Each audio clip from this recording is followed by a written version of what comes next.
ഇതിലൊക്കെ health related talks ഒക്കെ ഒരുപാട് കേൾക്കുന്നവർക്ക് അത് മനസ്സിലായില്ലേ. ഇപ്പൊ നമ്മൾക്ക് തലവേദന വന്നു കഴിഞ്ഞാൽ നമ്മൾ ഉടനെ പോയിട്ട് സെർച്ച് ചെയ്യുന്നത് ഗൂഗിളിലായിരിക്കും. അപ്പോൾ ഗൂഗിൾ കാണിക്കുന്ന എന്തായിരിക്കും? ബ്രെയിൻ ട്യൂമർ എന്നായിരിക്കുമല്ലോ.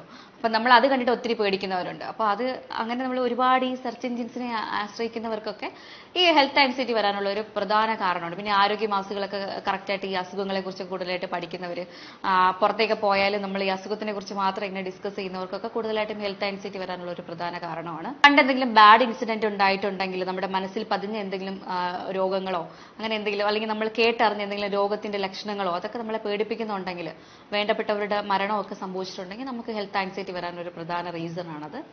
അപ്പൊ നമ്മൾ ഇത് എങ്ങനെ പരിഹരിക്കാം, എങ്ങനെ കുറയ്ക്കാം എന്നുള്ളതിനെ കുറിച്ച് പറയാം. അപ്പൊ നമ്മൾ ആദ്യം മനസ്സിലാക്കേണ്ടത് നമ്മൾ അക്സെപ്റ്റ് ചെയ്യുന്നുള്ളതാണ്. ഇത് എന്റെ ആൻസൈറ്റിയുടെ പുറത്ത് എനിക്ക് തോന്നുന്നതാണ്, അല്ലാതെ എനിക്ക് യാതൊരു കുഴപ്പമില്ല എന്നുള്ളത് നമ്മൾ മനസ്സിലാക്കേണ്ടതാണ്. അപ്പൊ നമ്മൾ എന്ത് ചെയ്യുക, ഇപ്പൊ പെട്ടെന്ന് നമുക്ക് ഒരു ഹാർട്ട് ബീറ്റ് കൂടുന്ന പോലെ തോന്നുന്നുണ്ട്, നമുക്ക് തലവേദന വരുന്നുണ്ടെന്നുണ്ടെങ്കിൽ നമ്മൾ തന്നെ മനസ്സിനെ ഒന്ന് സമാധാനിപ്പിക്കാൻ ശ്രമിക്കുക. ഒന്നുമില്ല, ഇത് എനിക്ക് ആൻസൈറ്റി ഉള്ളതുകൊണ്ട് തോന്നുവാണ്, ഞാൻ പെർഫെക്റ്റ്ലി ഓൾ റൈറ്റ് ആണെന്നുള്ള രീതിയിൽ നമ്മൾ സമാധാനിപ്പിക്കാൻ, സ്വന്തമായിട്ട് സമാധാനിപ്പിക്കാൻ ശ്രമിക്കുക.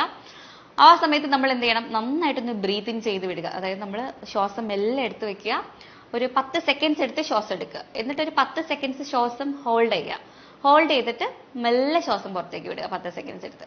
അപ്പൊ ഇങ്ങനെ ചെയ്യുമ്പോഴത്തേക്ക് നമ്മുടെ തോട്ട് പെട്ടെന്ന് മാറിപ്പോകുന്നതായിരിക്കും. നമ്മൾ കാം ഡൗൺ ആവും, നമ്മുടെ സ്ട്രെസ് കാര്യങ്ങളൊക്കെ പെട്ടെന്ന് കുറയുന്നതായിരിക്കും. അപ്പോൾ ഇങ്ങനത്തെ ഒരു ആൻസൈറ്റി വരുമ്പോൾ നിങ്ങൾക്ക് ഈ ഒരു ടെക്നിക്സ് ഒന്ന് ഫോളോ ചെയ്ത് നോക്കാവുന്നതാണ്.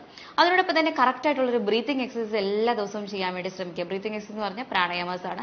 അതിന് വേണ്ടിയിട്ട് നമ്മളൊരു ടെറസിലോ അല്ലെങ്കിൽ നമ്മുടെ റൂമിൽ തന്നെ നമ്മൾ എയർ സർക്കുലേഷൻ കിട്ടുന്ന ഒരു സ്ഥലത്ത് ഇരുന്നിട്ട് നമ്മൾ ഒരു മൂക്ക് അടച്ചിട്ട് ഒരു മൂക്കിലൂടെ വളരെ സാവധാനം ശ്വാസം എടുക്കുക. അതും 10 സെക്കൻഡ്